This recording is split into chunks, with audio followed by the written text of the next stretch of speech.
Warning: graphic content. President Bashar al-Assad's forces launched new airstrikes shaking Syria's rebel enclave of Eastern Ghouta on Sunday and bringing the death toll to 527, including 129 children, despite a UN demand for a ceasefire to end one of the most ferocious assaults of the country's civil war.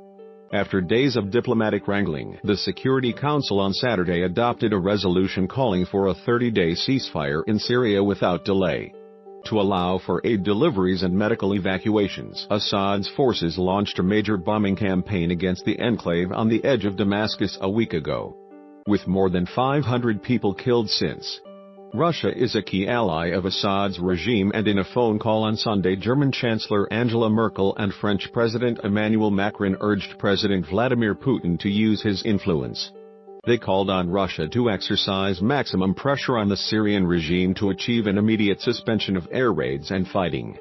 Merkel's office said in a statement. Pope Francis also joined international calls for a ceasefire, saying in his Sunday Angelus prayers, "All this is inhuman. One cannot fight evil with another evil." In Doma, the main town in Eastern Ghouta, fresh air raids and artillery strikes could be heard on Sunday. An AFP correspondent in the town said, although there appeared to be fewer airstrikes, fighting had intensified on the ground. Observatory Chief Rami Abdel Rahman said heavy clashes erupted in southern areas of Eastern Ghouta. He said, with at least 13 members of pro-regime forces and 6 fighters from the Jaish al-Islam rebel group killed. They are the most violent clashes to take place since the beginning of the month, said Abdel Rahman, whose Britain-based group uses a network of sources across Syria to monitor the country's conflict. Mohammed Alouche, a key figure in Jaish al-Islam, tweeted that the rebels were resisting bids by regime forces to enter the region. Jaish al-Islam said it was committed to protecting humanitarian convoys but warned it would immediately respond to any violation. Language specifying that the ceasefire would start 72 hours after adoption was scrapped, and the term immediate was dropped in reference to aid deliveries and evacuations. In another concession, the ceasefire would not apply to operations against the Islamic State group or al-Qaeda, along with individuals, groups, undertakings and entities associated with the terror groups. Syria's former al-Qaeda affiliate is present in Eastern Ghouta, and Assad's regime routinely describes all of its opponents as terrorists. Iran's army chief of staff said Sunday that the Syrian military would continue to target terrorist groups in Eastern Ghouta.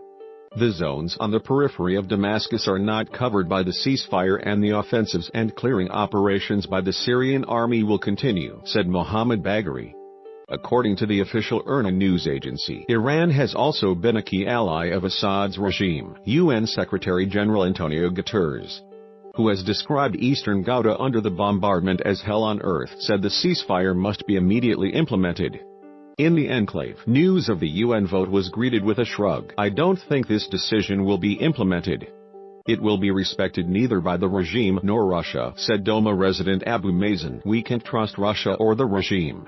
We are used to their betrayals," he added. Russia has been pressing for a negotiated withdrawal of rebel fighters and their families from Eastern Ghouta, like the one that saw the government retake full control of Syria's second city Aleppo in December 2016, but rebel groups have refused. The rebels in Eastern Ghouta have also been firing into Damascus. Around 20 people have been killed in eastern districts of the capital since February 18. According to state media, a total of more than 340,000 people have been killed and millions driven from the homes in Syria's war, which next month enters its 8th year with no diplomatic solution in sight. Tell me where the freaks at.